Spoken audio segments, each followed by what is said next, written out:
Hello dear students, कैसे हैं आप। तो आज स्टार्ट करेंगे class 11th chapter number 2 atomic structure के lecture 8 on your channel Genius Academy. तो देखो, अपन ने पिछले वीडियो लेक्चर में डे ब्रॉगली हाइपोथेसिस के बारे में डिस्कशन किया था पूरा, कि डे ब्रॉगली हाइपोथेसिस क्या होती है। मेन जो डे ब्रॉगली ने बताया था, ठीक है, डे ब्रॉगली की ही बातें आज अपन को करनी है। उसके बाद अपन को हाइजेनबर्ग अनसर्टेनिटी प्रिंसिपल पढ़ना है, उसके बाद बोर्स एटॉमिक मॉडल की ड्रॉबैक्स देखनी। तो आज के वीडियो लेक्चर में एक्चुअली में अपन तीन चीज़ें पढ़ने वाले हैं। एक तो डे ब्रॉगली हाइपोथेसिस जो है ना, उसमें कुछ चीज़ें रह रही हैं, उनको देखेंगे। उसके बाद नेक्स्ट प्रिंसिपल है हमारा Heisenberg uncertainty principle, Heisenberg's uncertainty principle. उसके बाद देखेंगे ड्रॉबैक्स या limitations of Bohr's atomic model, ये कवर करेंगे, ऑफ बोर्स एटॉमिक मॉडल। चलो, तो सबसे पहले डी ब्रॉगली हाइपोथेसिस को थोड़ा सा रिवाइज कराते हैं। वेरी वेरी इंपॉर्टेंट हाइपोथेसिस है ये, ठीक है। तो देखो, डी ब्रॉगली ने क्या बताया था। डी ब्रॉगली ने ये बताया था कि जिस तरह से जो लाइट है उसकी दो तरीके की नेचर होती है। लाइट की ड्यूअल नेचर होती है। लाइट वेव की तरह भी काम करती है और लाइट इलेक्ट्रॉन की तरह भी पार्टिकल की तरह भी काम करती है। मतलब लाइट छोटे छोटे पार्टिकल से मिलकर बनी होती है, एनर्जी के पार्टिकल से मिलकर बनी होती है। इनको फोटोन बोला जाता है। और ये डिस्कवरी की थी मैक्स प्लैंक ने। उन्होंने बताया था कि लाइट जो है ना, वो एक पर्टिकुलर एनर्जी के क्वांटाज होते हैं, पर्टिकुलर एनर्जी के। क्लियर है। और लाइट की जो एनर्जी होती है वो इसकी फ्रीक्वेंसी के डायरेक्टली प्रोपोर्शनल टू होती है। फ्रीक्वेंसी मैंने आपको बताया था, ठीक है। फ्रीक्वेंसी क्या होती है, लाइट क्या है, वेव है, तो वेव की फ्रीक्वेंसी होगी। कैसे, वेव जो है इस तरह से चल रही है हमारे, क्लियर है नहीं। तो एक सेकेंड में वेव ने कितने साइकिल्स क्रॉस किए। एक साइकिल क्या होता है, यहां से और यहां तक की बीच की डिस्टेंस, ये 1 साइकिल है।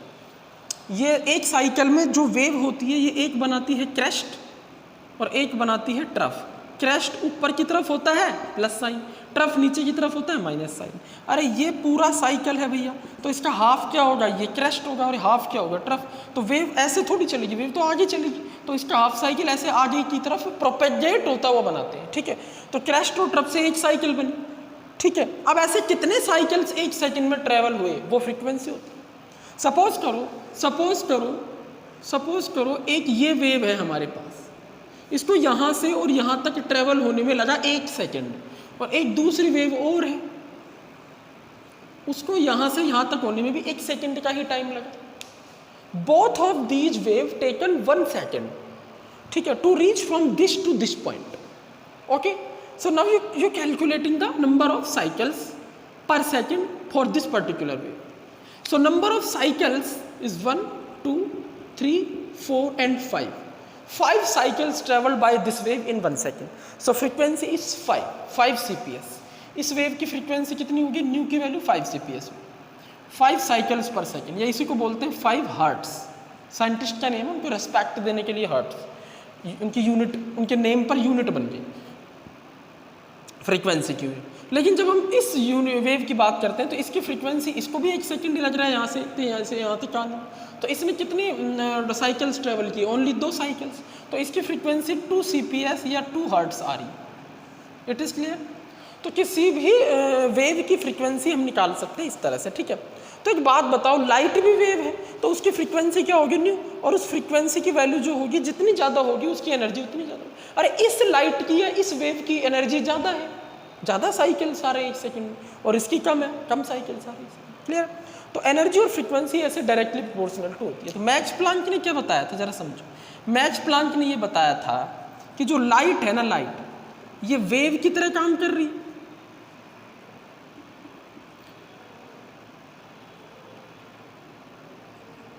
लाइट वेव की तरह भी काम कर रही है और लाइट पार्टिकल की तरह भी काम कर रही है।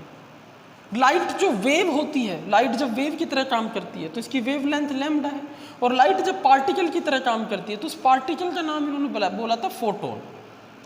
फोटोन या क्वांटा। क्वांटा का मतलब होता है कि ऐसा पार्टिकल जिसकी एनर्जी फिक्स होती है, क्लियर है ना, क्वांटाइज्ड होती है। तो इस पार्टिकल की एनर्जी उन्होंने बताई थी h न्यू, यहीं से आई है कि energy directly proportional to frequency है। When we remove the proportional to sign then we get a constant. ये कांस्टेंट एच, इसे प्लैंक्स कांस्टेंट बोला जाता है क्योंकि प्लैंक्स ने बताया था। ठीक है, तो इस तरह से प्लैंक्स ने अपनी थ्योरी दी थी और उन्होंने बताया था, प्लैंक्स ने जो थ्योरी दी थी उसमें बताया था कि एनर्जी एच न्यू के इक्वल होती है, फोटोन की एनर्जी है। क्लियर है नहीं? ओके, तो इस तरह से उन्होंने अपनी प्रिंसिपल दिया था कि लाइट दो तरह से बिहेव करती है, वेव की तरह भी करती है और पार्टिकल की तरह भी करती है। अगर इस फोटोन का मास हम m माने, जरा समझना, m माने और इसकी स्पीड क्या है, लाइट की स्पीड, तो इसका मोमेंटम m c बनेगा ना। अरे लाइट की स्पीड c होती है कांस्टेंट और मास मान लेते हैं फोटोन का m। ठीक है, तो मोमेंटम क्या बनेगा, mc बनेगा। तो उन्होंने ये बताया था कि ये जो मोमेंटम है ये इसकी कौन सी नेचर को बताता है, particle nature. Momentum particle nature को रिप्रेजेंट करता है। क्लियर है नहीं? क्लियर है नहीं? और इसके अंदर जो वेव नेचर है उससे इसकी वेवलेंथ निकलेगी। तो लाइट की वेवलेंथ भी होती है लैम्डा, और इन दोनों के बीच में कैसा रिलेशन होता है, इनवर्सली प्रोपोर्शनल। ठीक है, और ये होता है h upon p, Planck's constant, lambda equal to h upon p, इस तरह से आता है। यानी कि ये पार्टिकल नेचर को रिप्रेजेंट कर रहा है मोमेंटम, और ये वेव नेचर को रिप्रेजेंट कर रहा है, ये दोनों इनवर्सली प्रोपोर्शनल होती है। ये बात पहले से ही सारी प्रूफ थी, लाइट के लिए थी। लेकिन अब डे ब्रोगली ने दिमाग लगाया, उन्होंने सोचा यही चीजें क्यों ना इलेक्ट्रॉन जैसे माइक्रोस्कोपिक पार्टिकल्स के लिए भी अप्लाई कर सकते हैं। बड़े पार्टिकल्स के लिए तो अप्लाई नहीं कर सकते, मैंने आपको बताया था, उनकी जो वेवलेंथ होती है वो तो बहुत कम आती है। पिछले वीडियो लेक्चर में आप देखो, मैंने अच्छे से एक्सप्लेन किया। लेकिन जो पार्टिकल, जो मूविंग पार्टिकल माइक्रोस्कोपिक होती हैं, लाइक इलेक्ट्रॉन, प्रोटॉन, न्यूट्रॉन, उनके लिए अपन कैलकुलेट कर सकते हैं। तो डे ब्रोगली ने क्या बोला कि इलेक्ट्रॉन जो है, इलेक्ट्रॉन ये पार्टिकल तो है ही, इलेक्ट्रॉन को अपन पार्टिकल तो कह ही रहे, ये वेव भी तो बन सकता है। जैसे लाइट, जरा समझो, लाइट वेव है, लाइट वेव है। तो मैक्स प्लांक ने क्या बताया, मैक्स प्लांक ने क्या इंट्रोड्यूस किया कि ये पार्टिकल भी है, इसका मास है, मतलब पार्टिकल मतलब लाइट में फोटॉन्स है ना, उनका मास m है, वेलोसिटी c है, तो मोमेंटम p हो गया, और वेव है तो वेवलेंथ है इसकी। इन दोनों में रिलेशन कैसा है इसका, इनवर्सली प्रोपोर्शनल।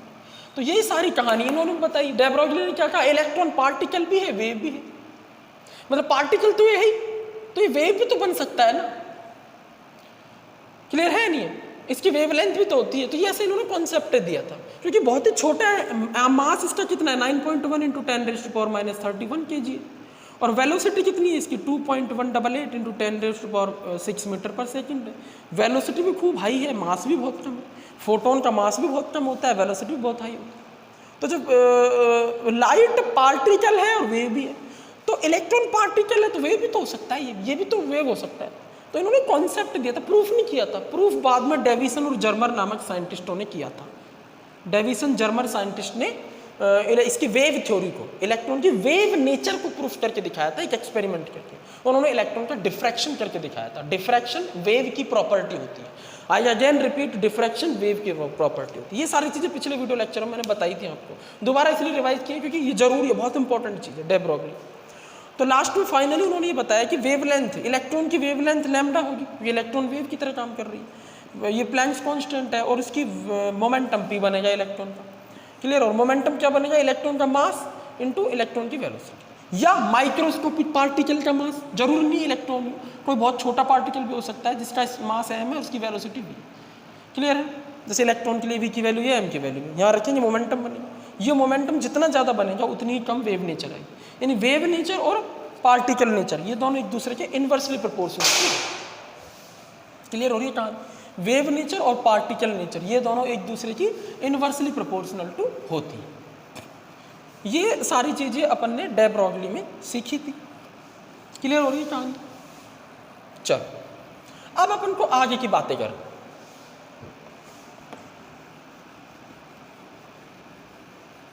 देखो, अब डे ब्रोगली ने जो अपनी वेवलेंथ दी, लैम्बडा दी, ठीक है ना, तो डे ब्रोगली ने एक चीज और बताई थी हमें, क्या? Relationship between wavelength of electron, क्योंकि इलेक्ट्रॉन वेव है तो वेवलेंथ होगी उसकी। Relationship between wavelength of electron and kinetic energy of electron, ये बहुत इंपॉर्टेंट रिलेशन, ये रिलेशन दिया था। रिलेशन बिटवीन वेवलेंथ, समझ लो ना वेवलेंथ क्या होती है, the distance which travel by wave in one cycle. Relation between wavelength lambda and kinetic energy of electron, मतलब इलेक्ट्रॉन या किसी माइक्रोस्कोपिक पार्टिकल के लिए लगा लो, of microscopic particle, microscopic moving particle, ये बेस्ट है। Moving particle like electron, microscopic moving particle जो है ना हमारा, ठीक है, उसकी वेवलेंथ लैम्बडा और काइनेटिक एनर्जी के बीच में एक रिलेशन होता है। वेवलेंथ कहाँ से आ रही है? क्योंकि माइक्रोस्कोपिक मूविंग पार्टिकल की वेव नेचर है ना, तो वहाँ से वेवलेंथ मिल रही है, ठीक है। तो ये रिलेशन क्या होता है? इस रिलेशन को निकालने से पहले आपको डे ब्रॉगली वेवलेंथ, ये लैम्बडा को बोलते हैं day Broglie wavelength, day Broglie wavelength बोला जाता है इसको, ठीक। तो ये डे ब्रॉगली वेवलेंथ जो होती है, इसकी वैल्यू होती है h/p, यानी कि उस माइक्रोस्कोपिक मूविंग पार्टिकल का जो मोमेंटम होगा वो वेवलेंथ के इन्वर्सली प्रोपोर्शनल टू होगा। ये मोमेंटम क्या चीज़ है? पार्टिकल नेचर है, और ये क्या है? वेव नेचर है। क्लियर है? ठीक है। अब P इक्वल क्या होता है? m into we. m क्या है? उस माइक्रोस्कोपिक मूविंग पार्टिकल का मास है, जैसे इलेक्ट्रॉन का मास रखें, और v वेलोसिटी होगी, तो लैम्बडा की वैल्यू होगी h/m। ठीक, यहाँ तक आपको ध्यान रखना। अच्छा, अब अपन को क्या करना है? काइनेटिक एनर्जी ऑफ इलेक्ट्रॉन लिखना है, kinetic energy of microscopic moving particle. तो काइनेटिक एनर्जी का फॉर्मूला क्या होता है? 1/2 mv², 1/2 mv²। ठीक, क्लियर है? चलो, अब अपन यहां पे क्या करते हैं, अपन यहां पर क्या करते हैं, ये जो mv² है इसको ऊपर m से मल्टीप्लाई और m से डिवाइड कर दे, तो काइनेटिक एनर्जी को ऐसे भी लिखा जा सकता है। अगर इसको m से मल्टीप्लाई कर दे और m से डिवाइड कर दे, समझ रहे हो ना कहानी? ठीक है, तो हम कैसे लिख सकते हैं इसको? m² v² upon m। ठीक बात है, बोलो। अच्छा, अब अपन को ये पता है कि mv बराबर p होता है, तो m² v² बराबर क्या होगा? p² होगा। बोलो, होगा या नहीं होगा? अरे mv बराबर p होता है मोमेंटम, तो अगर m का स्क्वायर करेंगे v का स्क्वायर, तो इसका भी स्क्वायर हो जाएगा। ठीक है, तो m² v² को हटा के मैं p² लिख सकता हूँ। So we can write kinetic energy equal to 1/2 p²/m। ये क्लियर हुआ? काइनेटिक एनर्जी को ऐसे लिखा जा सकता है, बोलो यस और नो? बिल्कुल सर, लिख सकते हैं, समझा दिया। ठीक है, अच्छा, अब एक बात बताओ मेरे को, p की वैल्यू क्या होगी? p की वैल्यू होगी h/p, सॉरी h/λ। ठीक है, तो इसको इक्वेशन 1 दे देते हैं, इक्वेशन 2, इसको 1 दे देते हैं, इसको 2 दे देते हैं। समझ रहे हो? इस 1 की वैल्यू 2 में रख दो, पुट वैल्यू ऑफ 1 इन 2, 1 की वैल्यू 2 में रखो, तो काइनेटिक एनर्जी क्या आएगी हमारे पास? 1/2। p की वैल्यू रखनी है h/λ का होल स्क्वायर अपॉन m। ठीक बात? ठीक है, सब काइनेटिक एनर्जी क्या हो जाएगी हमारे पास?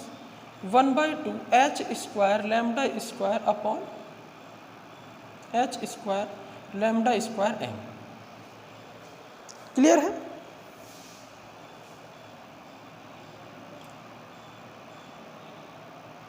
ठीक है, तो ये हो जाएगा इस तरह से। अब चाहे तो अपन सीधे यहाँ से काइनेटिक एनर्जी लिख सकते हैं, ये फॉर्मूला मेन हो गया हमारा।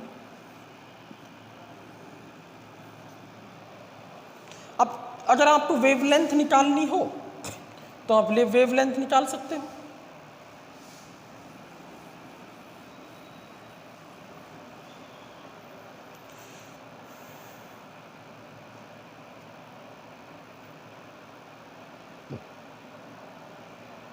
इक्वेशन 2 को ऐसे लिखा जा सकता है,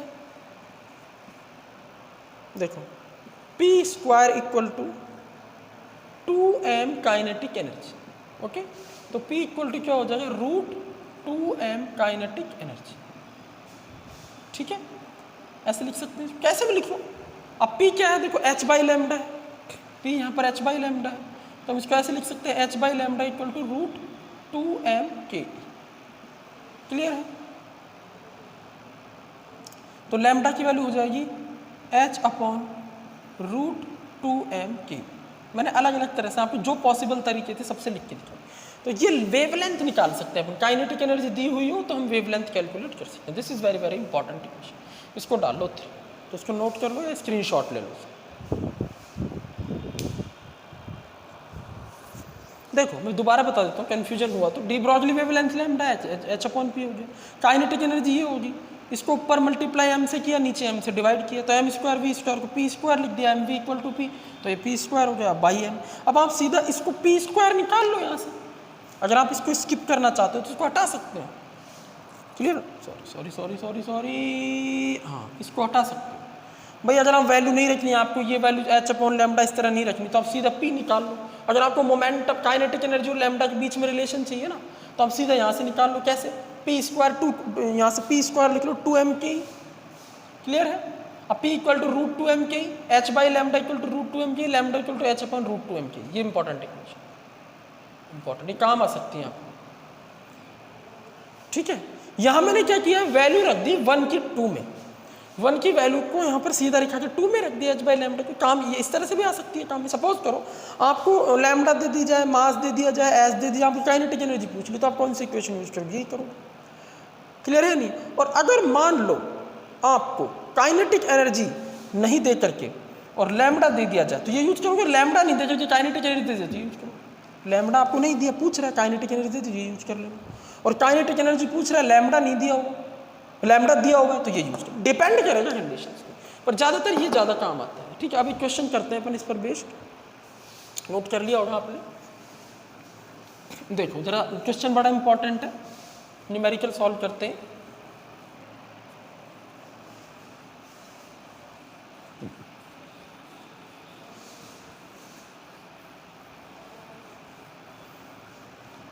ठीक है, यानी मेरे पास फाइनल जो आई है लैम्डा, वो आई है h upon under root 2m kinetic energy,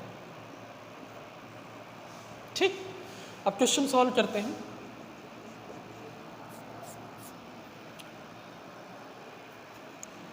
kinetic energy of electron increases by 44%, then calculate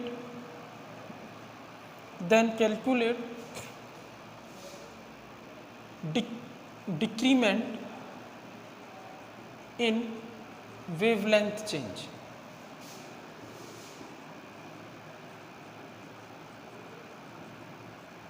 percent में, मतलब आपको भी ये बताया गया है कि एक इलेक्ट्रॉन है, उसकी काइनेटिक एनर्जी बढ़ के 44, उसकी काइनेटिक एनर्जी 44% बढ़ गई, तो आपको कैलकुलेट करनी है कि उसकी वेवलेंथ, क्योंकि देखो काइनेटिक एनर्जी अगर बढ़ी है 44% तो वेवलेंथ घटेगी, क्योंकि इन्वर्सली प्रोपोर्शनल का रिलेशन है, लेकिन रूट में है तो एग्जैक्टली इन्वर्स प्रोपोर्शनल का रिलेशन नहीं होगा, रूट में रिलेशन होगा। तो 44% काइनेटिक एनर्जी बढ़ी है, तो ये तो तय है कि लैम्डा की वैल्यू घटेगी।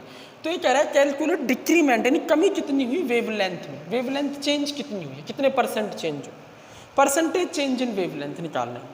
क्या निकालना है, परसेंटेज चेंज इन वेवलेंथ निकालना। परसेंटेज चेंज नहीं, मतलब चेंज इन वेवलेंथ नहीं निकालना, उसमें परसेंटेज निकालना, चेंज इन वेवलेंथ को परसेंटेज फॉर्म में निकालना, change in wavelength in percentage, समझ आया कुछ। चलो भाई, तो अपन कैसे स्टार्ट करेंगे इसको, देखो एक बार अपन इस इक्वेशन को यूज करते हैं, एक बार काइनेटिक एनर्जी को मान लेते हैं 100 और एक बार काइनेटिक एनर्जी को मान लेते हैं 144, भी 44% बढ़ी है, काइनेटिक एनर्जी 100 मान लेते हैं, और फिर भी बढ़ने से पहले 44% काइनेटिक एनर्जी बढ़ने से पहले 100 है, और बढ़ने के बाद कितनी है 144 हो जाएगी ना, 44% ऐड हो जाएगा 100 में।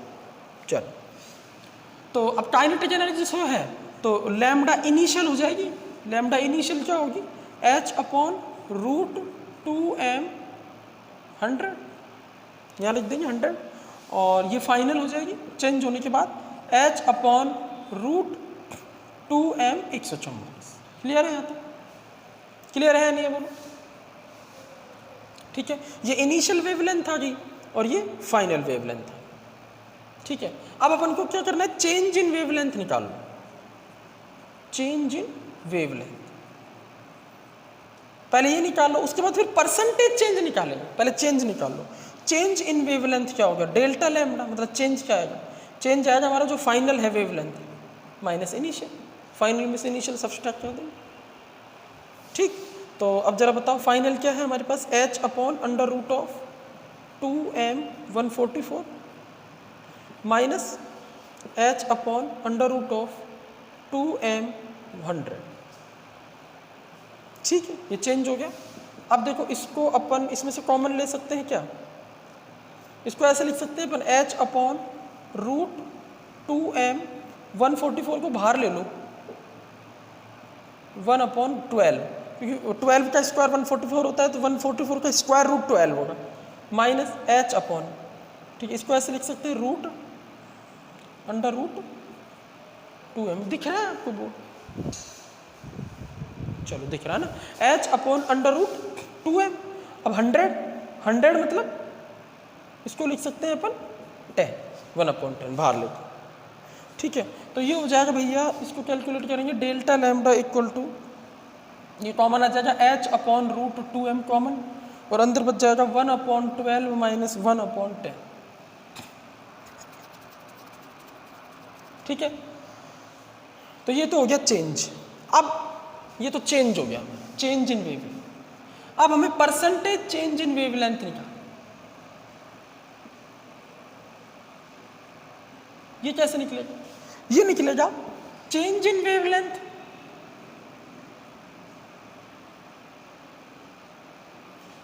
इन वेवलेंथ अपॉन ओरिजिनल वेवलेंथ, मतलब ओरिजिनल होता है स्टार्टिंग वाला, ओरिजिनल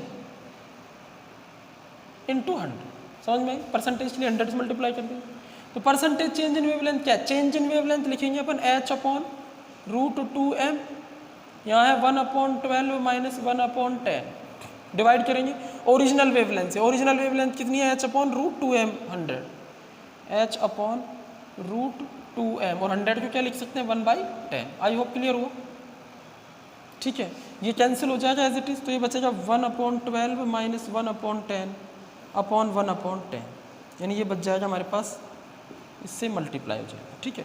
अब इसको सॉल्व कर लो, ये आ जाएगा हमारे पास 120 LCM, तो ये हो जाएगा हमारे पास 10 माइनस 12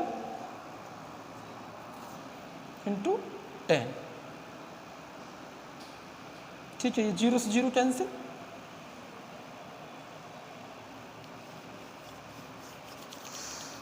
यहाँ पर एक गड़बड़ हो रही बाबू, यहाँ पर अपन से गड़बड़ होगी। चेंज इन वेवलेंथ अपन को इनिशियल माइनस फाइनल रखना है, नेगेटिव आएगा अदरवाइज आंसर, कोई बात नहीं, जल्दी सही कर लेते हैं। इनिशियल माइनस फाइनल, तो यहाँ 100, यहाँ हो जाएगा 144, ठीक है। तो यहाँ हो जाएगा 10, यहाँ हो जाएगा 12, कोई बात नहीं, हो जाती है। इनिशियल माइनस फाइनल लेना, क्योंकि इनिशियल वेवलेंथ बड़ी होगी ना, क्योंकि देखो काइनेटिक एनर्जी इनिशियली कम है, फाइनली ज़्यादा आ रही है, ज़रा समझना। और अब वेवलेंथ क्या होगा, इनिशियली ज़्यादा होगी, फाइनली कम होगी, तो जो ज़्यादा होगी उसमें से इनिशियल माइनस फाइनल वेवलेंथ करनी पड़ेगी, ये है यहाँ पर लॉजिक, ठीक है। तो यहाँ पर आ जाएगा ये 10 आ गया, ये 12 है पीछे, बस इतना सा अंतर है। फिर यहाँ आ जाएगा 10, यहाँ आ जाएगा 12, ठीक है। और यहाँ आ जाएगा हमारे पास 10, यहाँ आ जाएगा 12, तो यहाँ आ जाएगा हमारे पास 12, यहाँ आ जाएगा हमारे पास 10, नेगेटिव में नहीं आएगा आंसर, तो ये हो जाएगा हमारे पास 0 0 2/12, 2 बचेगा 2/12%। एक मिनट, ये हमारे पास 100 से मल्टीप्लाई और है अभी, है ना, 100 से ये मल्टीप्लाई और है, ठीक है। तो ये 0 से 0 कैंसिल हो जाएगा, ठीक है। 100 से मल्टीप्लाई और है ये, और ये हमारे पास 200/12 आएगा, यानी हमारे पास फाइनल आंसर सर्कल में लिख रहा हूँ मैं 200/12। तो इसको कर लो एक बार, 12 1 8 बचेगा, 0 6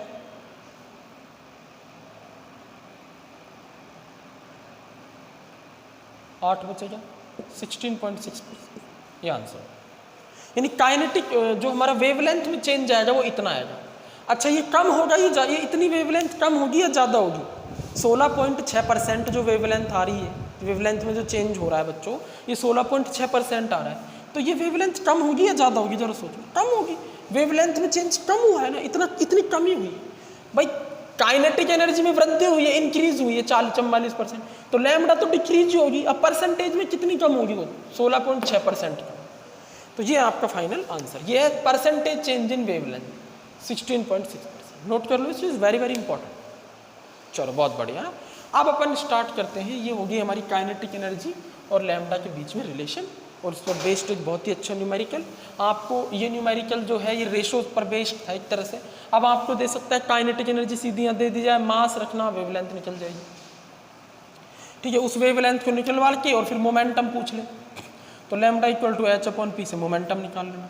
मोमेंटम दे के और वेलोसिटी निकलवाए, कैसे पूछ सकता है घुमा फिरा के सारे के, ठीक है। तो बेसिकली ये इक्वेशन याद रखो, ये इक्वेशन याद रखो, ये इक्वेशन याद रखो एनर्जी की, ठीक है। ये सारी चीज़ें एक दूसरे से कोरिलेट कर रही और P इक्वल टू एम भी याद, एच भी हो जाए, ठीक है, इस तरह से।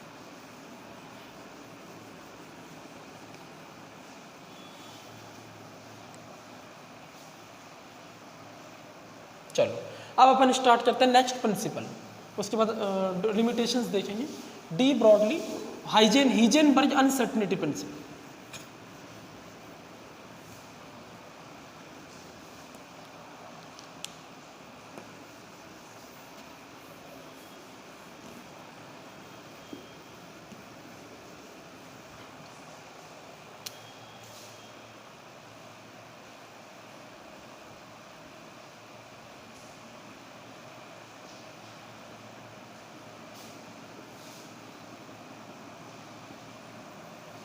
इन्होंने क्या बताया था? इन्होंने ये बताया था इस प्रिंसिपल पर दो चीजें ध्यान रखो। ये प्रिंसिपल अप्लाई होता है माइक्रोस्कोपिक मूविंग पार्टिकल्स पर, माइक्रोस्कोपिक मूविंग पार्टिकल्स,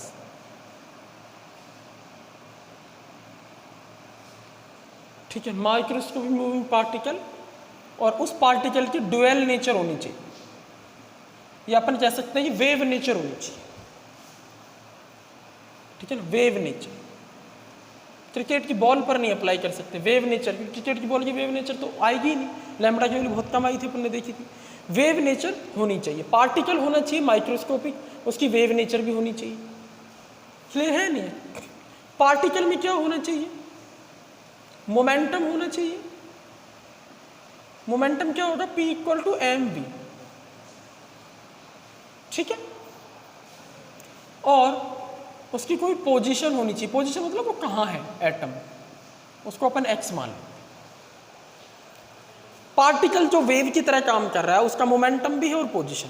तो इन्होंने क्या बताया, जरा ध्यान से समझो। इन्होंने ये बताया कि हम साइमल्टेनियसली और एक्यूरेटली किसी माइक्रोस्कोपिक मूविंग पार्टिकल का जो वेव नेचर भी शो करता है उसका एक साथ और एक्यूरेटली मोमेंटम और पोजीशन कैलकुलेट नहीं कर सकते। We can not calculate momentum as well as position simultaneously and accurately. If you calculate momentum accurately, then you cannot calculate position simultaneously. Sir कहानी समझ में नहीं आई, जरा समझो। आप कार लेके जा रहे हो, कार की स्पीड बहुत तेज है, कार की स्पीड है 120 किलोमीटर पर सेकेंड, बहुत तेजी से आप निकल रहे हो, इस स्पीड से आप जा रहे हो, आपकी स्पीड v आपको पता है 120 किलोमीटर पर सेकेंड। आप कार को चला रहे हो तो आपका मास भी है, तो आपके मास को वेलोसिटी से मल्टीप्लाई करेंगे, आपको कुछ मोमेंटम आएगा। आपकी वेलोसिटी अगर आपको पता है तो मोमेंटम भी पता है, ठीक। तो एक बात बताओ, आपकी जब वेलोसिटी आपको 120 किलोमीटर पर सेकेंड पता है तो उसी वक्त क्या आप कहाँ हो ये देख सकते हैं? भाई आप तेजी से कार चला रहे हो तो आप एक साथ अपनी वेलोसिटी और पोजीशन को नहीं बता पाओगे ना। भाई आपने अगर वेलोसिटी बताई तो आपकी पोजीशन बदल जाएगी, पोजीशन देखी तो वेलोसिटी चेंज हो जाएगी। अगर आप पोजीशन एक्यूरेटली देखते हो तो वेलोसिटी चेंज हो जाएगी, क्योंकि कार की ये स्पीड तो रहनी नहीं है, कार की स्पीड फ्लक्चुएट भी करेगी, 121 122 एग्जैक्ट बतानी है, आपको एग्जैक्ट वेलोसिटी बतानी। मान लो आपके दोस्त का फोन आया, अभी तो कहाँ है इस वक्त, तो आप देखोगे मैं इस वक्त नहीं आऊँ, एक्यूरेट बताना इस पॉइंट पर हो, तो उस वक्त आपकी स्पीड बदल जाएगी। अब वो तुरंत एक स्पीड भी बता भाई, तो स्पीड बताया जाओ तो तेरी पोजीशन बदल जाएगी। और वो तुमसे कहेगा दोनों चीज़ एक साथ बता, तो क्या तुम दोनों चीज़ों को एक साथ बता सकते हो? स्पीड भी बता दूं मैं और पोजीशन भी बता दूं। गाड़ी कांस्टेंट स्पीड से नहीं चल रही, बदल रही है इसकी स्पीड, 120 125 130। तो कुल मिला के इलेक्ट्रॉन भी ऐसे, इलेक्ट्रॉन वेव है, इस तरह से चल रहा है, इस तरह से चल रहा है। तो ये वेव ही एक पल यहाँ है, अगले पल कहाँ चली जाए कुछ नहीं पता। तो इसकी पोजीशन इतनी तेजी से बदल रही होती है और ऐसे इसकी वेलोसिटी बदल रही होती है।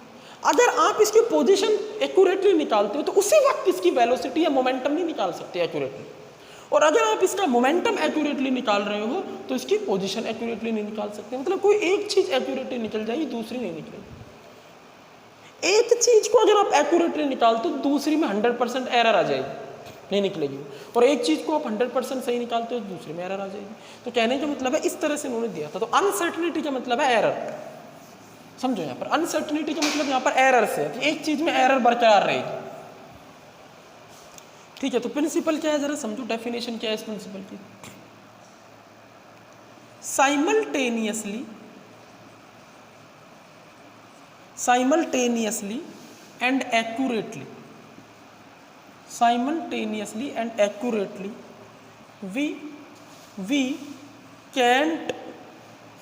we can't calculate momentum and position of microscopic moving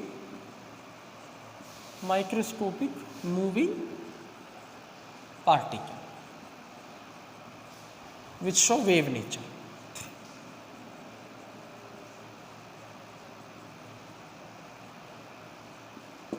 एक माइक्रोस्कोपिक मूविंग पार्टिकल जो वेव नेचर शो करता है जैसे इलेक्ट्रॉन, उसकी साइमल्टेनियसली और एक्यूरेटली हम मोमेंटम और पोजीशन को कैलकुलेट नहीं कर सकते एक साथ। साइमल्टेनियसली मतलब एक साथ नहीं कर सकते एक्यूरेटली।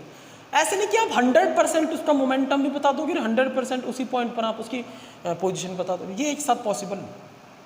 मतलब अगर आप 100% उसका मोमेंटम निकालते हो और 100% उसकी पोजीशन निकालते हो तो आप एक चीज़ गलत निकाल रहे हो। आपको समझ में आया? दोनों चीज़ एक साथ आप सही नहीं निकाल सकते। एक चीज़ सही निकालोगे दूसरी चीज़ पूरी तरह गलत आएगी, दूसरी चीज़ में एरर आ जाएगी। क्योंकि सोचो इलेक्ट्रॉन एक पल यहाँ है वेव के रूप में, एक पल अगली पल कहाँ होगा कुछ नहीं पता। तो आपने उस पल जब आप उसकी पोजीशन निकाली तो अगली पल वो कहाँ चला गया, कहीं और चला गया, उसकी वेलोसिटी चेंज हो गई। उसी पल उसकी वेलोसिटी कैसे बताओगे? फ्रिक्वेंटली घूमता है बहुत तेजी से। ठीक है, तो दूसरी तरह से हम ये कह सकते हैं if we measure momentum accurately, then we can't measure position accurately। निकाल तो लो पोजीशन लेकिन एक्यूरेट नहीं होगी। अगर आपने एक्यूरेट मोमेंटम मेजर कर लिया है तो उसी वक्त आप एक्यूरेट पोजीशन नहीं बता सकते, अगर वो आएगी तो गलत है। ठीक है, क्लियर है? नहीं, दिस इज कॉल्ड, और we can't measure position accurately, this is called, इसको अपन क्या बोलेंगे? Uncertainty in position. Uncertainty in position, या इसको दूसरी भाषा में कहते हैं error in position. Error in position, delta x. X तो पोजीशन है और एरर क्या है? Delta x. अगर आपने मोमेंटम एक्यूरेट निकाल लिया तो भैया उस वक्त पोजीशन में एरर आएगी, अनसर्टेनिटी इन पोजीशन बोलेंगे उसको, डेल्टा एक्स। और इसका उल्टा लिख लो, इसका उल्टा पॉइंट क्या होगा? इसका उल्टा पॉइंट क्या होगा? इसका ऑपोजिट क्या होगा? If we measure position accurately,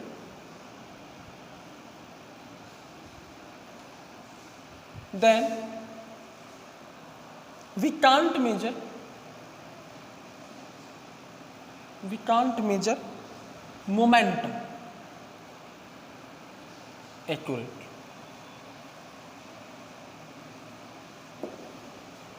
हम मोमेंटम एक्यूरेटली मेजर नहीं कर पाएंगे, इसे क्या बोलेंगे? Error in momentum. अच्छा एक चीज और, एरर इन मोमेंटम क्या होगा? डेल्टा पी होगा, और एरर इन मोमेंटम को लिखेंगे m into error in velocity. ये और एक चीज है, वेलोसिटी में एरर आएगी तभी तो मोमेंटम में एरर आएगी। Error in velocity, uncertainty in velocity. भाई जब वेलोसिटी में कोई ना कोई एरर बनेगी तभी तो मोमेंटम में एरर। एम तो फिक्स है, इलेक्ट्रॉन का मास फिक्स है तो कांस्टेंट है, वेलोसिटी में एरर बनेगी तभी मोमेंटम में एरर बनेगी। अगर आप 100% पोजीशन एक्यूरेटली निकाल रहे हो तो आपका मोमेंटम गलत आएगा उसी वक्त। ये है अनसर्टेनिटी, एक चीज में बनी रहती है, हाइजेनबर्ग अनसर्टेनिटी प्रिंसिपल, इसे बोलते हैं हाइजेनबर्ग अनसर्टेनिटी। और इन्होंने ये सब कुछ कैलकुलेट किया और उन्होंने ये बताया कि इक्वेशन दी थी इन्होंने, ये आपको ध्यान रखिए। हीजेनबर्ग अनसर्टेनिटी इक्वेशन बोलते हैं इसको। क्या है ये इक्वेशन? उन्होंने बोला था कि जो मोमेंटम में एरर होगी और जो पोजीशन में एरर होगी, उनको जब मल्टीप्लाई करोगे तो इनका मल्टीप्लिकेशन या तो बराबर आएगा h/4π के। जरा समझना, अगर मोमेंटम में एरर इतनी है और पोजीशन में एरर इतनी है तो इनका मल्टीप्लिकेशन हमेशा कांस्टेंट रहेगा, बदलेगा नहीं। अरे सीधी सी बात है, A प्रोपोर्शनल टू 1/b, ये दोनों क्या है, ये बढ़ रही है ये घट रही है। आप चीज देख रहे हो, जब मोमेंटम में एरर बढ़ रही है तो पोजीशन में एरर घटेगी। इससे ये पता चल रहा है कि जब मोमेंटम में एरर ज्यादा है ना तो पोजीशन में एरर कम है। भाई अगर आप मोमेंटम में एरर 0 कर देते हो तो आप पोजीशन में 100% एक्यूरेट तक पहुंच जाते हो। आप पोजीशन 100% निकाल लेते हो और पोजीशन में एरर 0 है तो इसका मतलब सॉरी, मोमेंटम में एरर 0 तो मोमेंटम 100% निकल जाएगा। पोजीशन में एरर 0 मतलब कोई एरर ही नहीं, मतलब पोजीशन 100% निकल जाएगा। क्लियर है? तो ये दोनों, एक चीज बढ़ेगी, एक एरर बढ़ेगी तो दूसरी घट जाएगी। मैं एक चीज में बहुत ज्यादा एरर आ रही तो दूसरी तो एक्यूरेट आ रही है ना। पोजीशन में एरर बहुत ज्यादा है, डेल्टा एक्स बहुत ज्यादा है, तो डेल्टा पी यानी मोमेंटम में एरर नहीं होगी, वो तो एक्यूरेटली निकल जाएगी। यही तो है लो। और अगर मोमेंटम में एरर बहुत ज्यादा आ रही है, वेलोसिटी में एरर आने से मोमेंटम में एरर आएगी, वो अगर बहुत ज्यादा आ रही है तो इसका मतलब क्या, मोमेंटम नहीं निकाल पा रहे हम, पोजीशन सही निकाल रहे, फिर पोजीशन में एरर कम हो जाएगी, ये वाली एरर बढ़ेगी, ये वाली एरर घटेगी, तो इनवर्सली प्रोपोर्शनल। तो जब दो चीजें इनवर्सली प्रोपोर्शनल होती है ना तो इनका मल्टीप्लिकेशन जो होता है, एक बढ़ रही है दूसरी घट रही है, तो इनका मल्टीप्लिकेशन कभी चेंज नहीं होता, ये कांस्टेंट आता है, ये जनरल रूल है। तो ऐसे यहाँ हो रहा है, डेल्टा पी और डेल्टा एक्स का मल्टीप्लिकेशन हमेशा एक कांस्टेंट वैल्यू के या तो बराबर आता है, या इन्होंने कहा था कभी कभी ये इससे बड़ा भी आ सकता है। देखो ये कांस्टेंट वैल्यू है, एच भी कांस्टेंट है, पाई भी कांस्टेंट, और 4 तो कांस्टेंट है, तो या तो इसके बराबर आता है या इससे बड़ा आता है। जनरली इसको क्या लिख सकते हैं, जनरली इसको लिखते हैं इक्वल टू इक्वल और इक्वल या ग्रेटर देन h/4। इससे छोटा नहीं होगा, मतलब या तो इससे बड़ा है या इसके इक्वल है h/4। एच प्लैंक्स कांस्टेंट है, पाई 3.414, दोनों कांस्टेंट। अच्छा इसको ऐसे भी लिख सकते हैं अपन, सिंस डेल्टा पी क्या होता है, m into delta we, error in velocity, ऐसे भी पूछ सकता है आपको, ठीक है। तो इसको ऐसे लिखा जा सकता है m into delta v into delta x equal to greater than h/4, ठीक। तो यहाँ पर आ जाएगा हमारे पास, वेलोसिटी में एरर निकालनी हो तो यहाँ से आ जाएगी equal to greater then h/4π, और ये आ जाएगी m डेल्टा एक्स। और अगर पोजीशन में एरर निकालनी है तो लिख लो डेल्टा एक्स, इसको नीचे भेज दो, तो ये इक्वेशन 1 बना दो, इक्वेशन 2 बना दो, इंपॉर्टेंट है, ठीक है भाई। तो इससे कुछ न्यूमेरिकल्स अपन सॉल्व करते हैं, क्लियर हो गया? चलो नोट कर लो इसको। चलो अब इसको थोड़ा सा अप्लाई करके देखते हैं इस इक्वेशन को। हीजेनबर्ग अनसर्टेनिटी प्रिंसिपल में जो इक्वेशन आ रही है उसको थोड़ा सा अप्लाई करके देखते हैं। देखो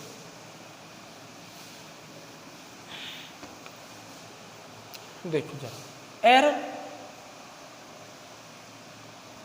इक्वेशन मैं लिख देता हूं इधर, delta p into delta x equal to या ग्रेटर देन h/4। ये हमारा एरर दो तरह की होंगी, एरर या uncertainty, error in position, error in position, ठीक है। डेल्टा एक्स, अगर इसकी वैल्यू हम 0 कर दें तो क्या होगा,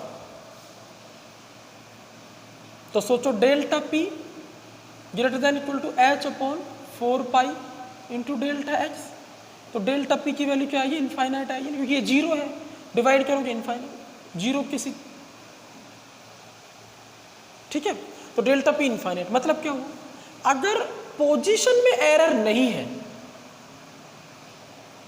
मतलब डेल्टा एक्स इक्वल टू 0 है, एरर इन पोजीशन, समझो इसको, error in position, error in position क्या होगी 0, मतलब क्या है इसका, वी मेजर पोजीशन एक्यूरेटली। हमने क्या किया, एक्यूरेटली पोजीशन को मेजर कर लिया है, 100% सही है, 100% सही है हमारी पोजीशन जो हमने निकाली है वो 100% सही है, क्लियर। तभी तो एरर 0 है। अरे पोजीशन में एरर कब आती है, जब कुछ ना कुछ गलत है पोजीशन में, कुछ ना कुछ गड़बड़ हुई है, क्लियर है नहीं, तब आती है वो जीरो है, जिसका मतलब पोजीशन सही आ रही है। तो पोजीशन तो सही आ गई, लेकिन जरा देखो डेल्टा पी इनफाइनाइट मतलब चेंज इन मोमेंटम या error in momentum. Error in momentum निकालने में कितनी गड़बड़ हो रही, मैक्सिमम, इनफाइनाइट को मैक्सिमम बोल। जब आपने एक्यूरेटली 100% सही पोजीशन फाइंड करी इलेक्ट्रॉन की, तो उस वक्त आपने मोमेंटम बिल्कुल भी फाइंड नहीं कर पाए। आप इनफाइनाइट एरर आएगी इसमें, मतलब मैक्सिमम एरर आ गई, आप नहीं निकाल पाए। ठीक है, तो मोमेंटम नॉट डिटरमाइन एक्यूरेटली, समझ में आई कहानी? मोमेंटम को डिटरमाइन नहीं कर पाए एक्यूरेटली। अब इधर आओ, अगर एरर इन पोजीशन, उल्टा कर दो सबका, एरर इन पोजीशन मतलब डेल्टा पी जीरो हो जाता है, तो फिर क्या होगा बताओ? तो फिर उल्टा लिख दो इस सबका। मतलब अब की बार हमने क्या किया, मोमेंटम को एग्जैक्टली फाइंड करो। तो delta x greater than equal to H upon 4 pi delta p. ठीक है, तो डेल्टा एक्स की वैल्यू क्या आएगी अब की बार, ये जीरो है, तो इसकी वैल्यू इनफाइनाइट है। मतलब अब की बार क्या है, we determine momentum accurately,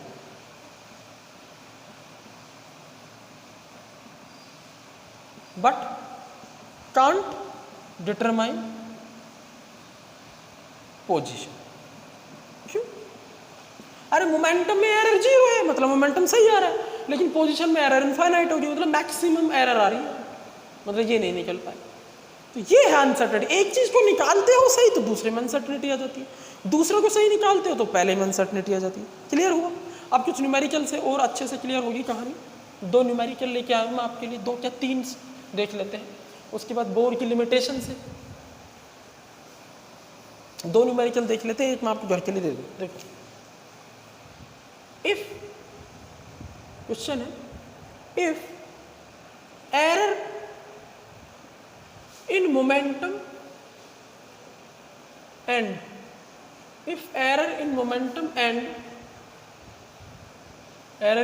delta p and position delta x is equal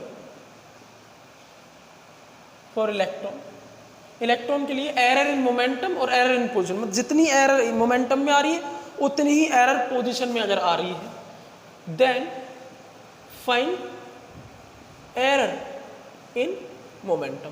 तो आपको मोमेंटम में कितनी एरर आ रही है ये बताना, मतलब आपको क्या फाइंड करना है, डेल्टा पी फाइंड। ठीक है, अब जरा लगाओ कैसे करेंगे इसको। फॉर्मूला है हमारे पास, delta P delta x greater than equal to H upon 4 pi, कोई झंझट नहीं। डेल्टा पी निकालना है, ठीक है, ये बता रहा है कंडीशन क्या है, डेल्टा एक्स और डेल्टा पी दोनों इक्वल है, यानी डेल्टा पी और डेल्टा एक्स दोनों इक्वल है, दोनों में एरर बराबर है, तो हम डेल्टा एक्स की जगह डेल्टा पी लिख सकते हैं। ठीक है, ये दोनों इक्वल है ना, इक्वेशन 1, तो फ्रॉम 1 इक्वेशन 1 को हम क्या लिख सकते हैं, डेल्टा एक्स को हटा के डेल्टा पी लिख दें, delta p into delta p greater than equal to H upon 4 pi. तो इसको लिख लेंगे भैया डेल्टा पी का square greater than equal to H upon 4 pi, तो इसको लिखेंगे delta p greater than equal to under root, इसको इधर भेजेंगे एच अपॉन 4 पाई। एच की वैल्यू आपको पता ही है कितनी है, 6.626 इंटू 10⁻34। ठीक है, और पाई की वैल्यू आप जानते ही हो, ठीक है 4। तो ये सब रखोगे अगर आप, तो कुछ ना कुछ आंसर आएगा डेल्टा पी का। डेल्टा पी निकल गया ना, चेंज एरर इन मोमेंटम आ जाए, अगर दोनों इक्वल हैं तो उस इक्वेशन में स्क्वायर बन जाएगा। अगर आपसे क्वेश्चन एरर इन पोजीशन पूछता है तो फिर आप इसकी जगह एक्स रखना, स्क्वायर बनेगा, फिर डेल्टा एक्स यहाँ से आ जाएगा। इस तरह से उसको सॉल्व कर सकते, ठीक है, और दोनों इक्वल आएंगे आंसर। चलो बहुत बढ़िया ना। अब अपन बात कर लेते हैं एक और क्वेश्चन की, एक आपको फिर घर पे दे दूँ करने की।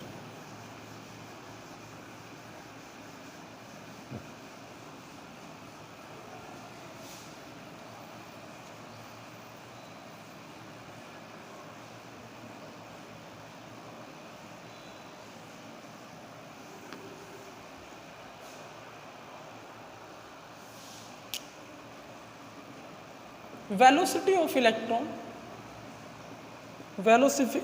Electron is 45 metre per second. एक इलेक्ट्रॉन की वेलोसिटी 45 मीटर पर सेकेंड है। If error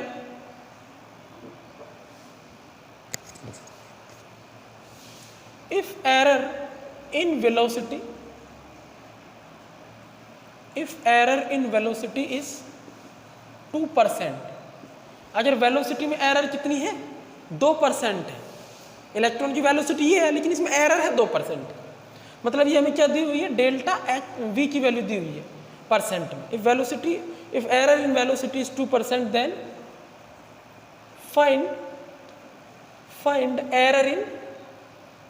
find error in position. समझ में आया क्वेश्चन? डेल्टा एक्स निकालो। तो गिवन क्या है जरा देखो, परसेंटेज एरर इन वेलोसिटी ये दिया हुआ, परसेंटेज एरर यानी एरर दिया हुआ है, error in velocity delta we कितना दिया, 2% ऑफ 45, मतलब वेलोसिटी तो 45 है लेकिन इसका 2% एरर है, तो ये क्या हो जाएगा डेल्टा वी 45 तो 2% सॉल्व कर लो, 2/100 इंटू 45 90/100 यानी ये 0.9 मीटर पर सेकेंड। यानी कि वेलोसिटी 45 नहीं है, उससे या तो 0.9 कम है या ज़्यादा है, एरर तो कम ज़्यादा हो सकती है ना भाई। उसमें एरर कितनी है उस वेलोसिटी में 0.2% है ना, 45 को 2% कितना होता है 0.9 होता है, तो उसमें 0.9 मीटर पर सेकेंड का एरर हमें दिया हुआ। परसेंटेज वैल्यू क्यों नहीं रखना इस फॉर्मूले में, वैल्यू को रखना, परसेंटेज वाली वैल्यू क्यों नहीं रखना, वैल्यू को रखना। तो 45 को 2% सॉल्व करके निकाल लिए 0.9 मीटर पर सेकेंड की एरर हमें दे रखी। ठीक है, तो अब निकल जाएगा डेल्टा एक्स की वैल्यू। ठीक है, डेल्टा एक्स की वैल्यू क्या होगी जरा बताओ। ठीक है, equal to h/4 into mass into delta v, क्योंकि डेल्टा पी को m इंटू डेल्टा वी लिख दिया मैंने, ये वाला फॉर्मूला यूज कीजिए।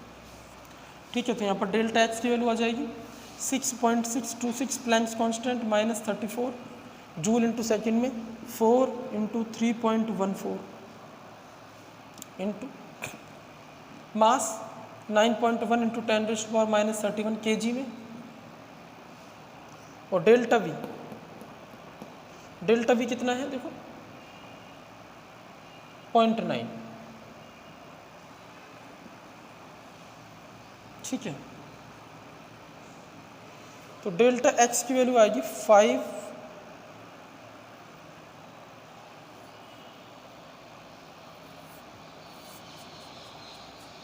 5 इंटू 10⁻5 मीटर, इस तरह कुछ है।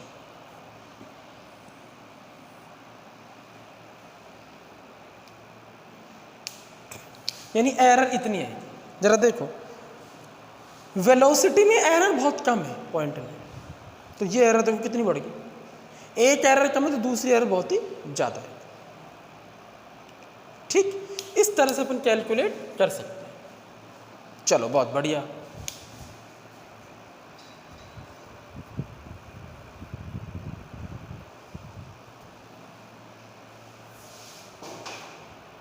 चलो अब अपन देखते हैं last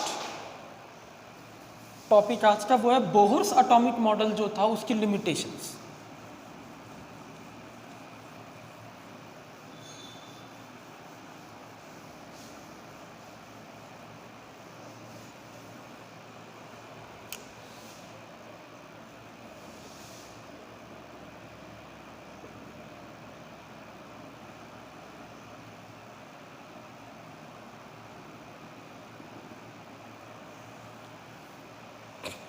limitations of Bohr's atomic model, पहली देखो, it is valid only for mono electronic species.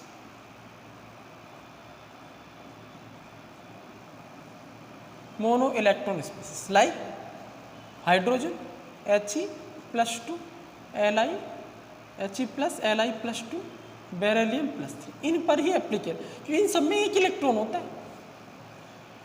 More than one यानी पॉली इलेक्ट्रॉनिक स्पीसीज जो है उन पर ये अप्लाई नहीं होता बोहर का एटॉमिक, तो ये ड्रॉबैक है। क्लियर है? It is not explain electron and electron repulsion, electron electron के बीच, क्योंकि जब एक से ज़्यादा इलेक्ट्रॉन हो जाएंगे तो उनके बीच में रिपल्सन काम करने लगेगी। उस रिपल्सन से इलेक्ट्रॉन की एनर्जी, वेलोसिटी, मोमेंटम सब चेंज हो जाएगा। तो वो नहीं बता पाती है, बोर उसको नहीं कैलकुलेट कर पाते, इसलिए तो एक इलेक्ट्रॉन वाले सिस्टम पर अप्लाई करते हैं अपनी थ्योरी। तो it is not explain electron and electron repulsion, इसको नहीं समझा पाए। थर्ड, अब एक बात बताओ, बोहर ने वेव नेचर दी थी, बताया था कि इलेक्ट्रॉन वेव की तरह, लेकिन उन्होंने तो इसको पार्टिकल माना था। क्लियर है? It is not explain wave nature of electron.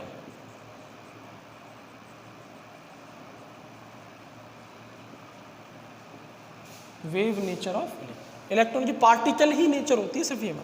Electron सिर्फ क्या होता है, माइक्रोस्कोपिक मूविंग पार्टिकल होता है, बस इतनी बात बताती हूँ। माइक्रोस्कोपिक मूविंग पार्टिकल होता है इलेक्ट्रॉन। वेव भी हो सकता है, वो ये इन्होंने नहीं समझा। ठीक है। फोर्थ, देखो अगर आपको ध्यान है तो इन्होंने बताया था कि किसी भी इलेक्ट्रॉन की वेलोसिटी फिक्स होती है, वो शेल पर डिपेंड करती है, लेकिन किसी एक शेल में घूमते हुए इलेक्ट्रॉन की वेलोसिटी फिक्स है। ठीक है, तो इन्होंने वेलोसिटी कितनी बताई थी,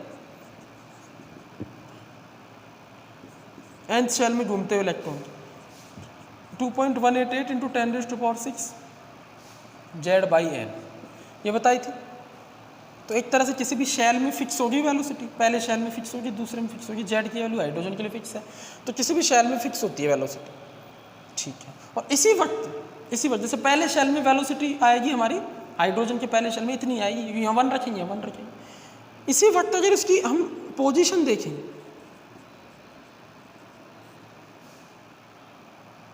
पोजीशन मतलब रेडियस से होती है कि इलेक्ट्रॉन कहाँ है, तो रेडियस का फॉर्मूला भी अपन जानते हैं, 0.59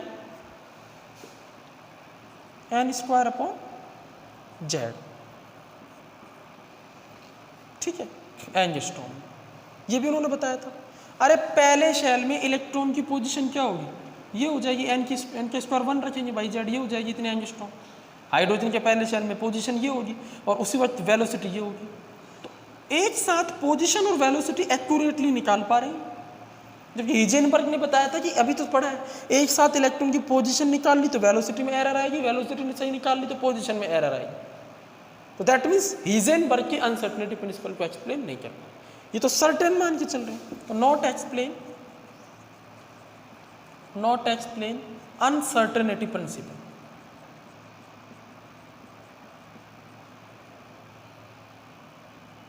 ठीक है, और फिफ्थ है हमारे पास जो स्पेक्ट्रल लाइन इन्होंने बताई थी इमिशन स्पेक्ट्रम में जो आती हैं n2 - n1 n2 - n1 + 1/2, उस फॉर्मूले से निकाली थी। तो वो स्पेक्ट्रल लाइन एक्चुअली में इलेक्ट्रिक और मैग्नेटिक फील्ड में और ज़्यादा स्प्लिट हो जाती है। मतलब एक जैसे ये लाइन है तो ये लाइन और ज़्यादा स्प्लिट हो जाएगी ऐसे 2 लाइनों में, फिर ये 2 4 में, 3 में, ऐसे। तो ये स्पेक्ट्रल लाइन है, इनके अकॉर्डिंग ये यही रहेगी, आगे डिवाइड नहीं हो सकती, स्प्लिट नहीं हो सकती। लेकिन जब इलेक्ट्रिक और मैग्नेटिक फील्ड लगाते हैं तो स्पेक्ट्रल लाइन स्प्लिट हो जाती है, तो स्प्लिटिंग को नहीं समझा पाए थे, यानी कि did not explain splitting of spectral lines. Spectral lines की जो स्प्लिटिंग होती है उसको समझा नहीं पाए इन प्रेजेंस ऑफ। ये स्पेक्ट्रल लाइन्स की स्प्लिटिंग कब होती है, इन प्रेजेंस ऑफ। ये बाद में पता लगी ये बात, बोर थोड़ी बता रहे हैं। In presence of magnetic field and electric field.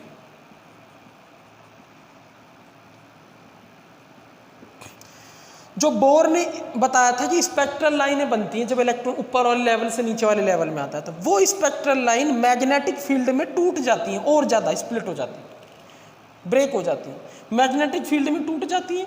इस इफेक्ट को बोलते हैं जीमान इफेक्ट। स्पेक्ट्रल लाइन का मैग्नेटिक फील्ड में ब्रेक होना, स्प्लिट होना, जीमान इफेक्ट।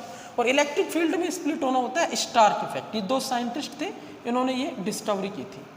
तो इन दोनों इफेक्ट को, स्टार्क इफेक्ट, इन दोनों इफेक्ट को ये मॉडल नहीं समझा पाता, चाहे इस बात को ऐसे कह दो, चाहे ऐसे कह दो कि ये लाइंस की स्प्लिटिंग को नहीं समझा रहा। और लास्ट क्या है, not explain fine ultra fine spectrum. Not explain, क्योंकि देखो स्पेक्ट्रल लाइन से स्पेक्ट्रम बनता है, और ये लाइन अगर और लाइनों में डिवाइड हो रही है तो उससे क्या बनेगा, अल्ट्रा फाइन स्पेक्ट्रम, और अच्छा spectrum, not explain ultra fine spectrum, ultra fine spectrum explain नहीं कर पाए थे। ये 6 ड्रॉबैक्स आपको हमेशा याद रखें बोर्स के। वैसे सोमरफील्ड मॉडल को भी नहीं एक्सप्लेन कर पाए थे, ठीक है। चलो, तो ये था हमारा आज का वीडियो लेक्चर, देखते रहिए, आपको आई होप समझ में आया होगा। नेक्स्ट वीडियो लेक्चर में अपन स्टार्ट करेंगे क्वांटम मैकेनिकल मॉडल, ठीक है। और क्वांटम मैकेनिकल मॉडल से बनती है क्वांटम नंबर्स, और क्वांटम नंबर्स के बाद हम सोमरफील्ड मॉडल देखेंगे, तब वो अच्छे समझ में आएगा। Thank you very much.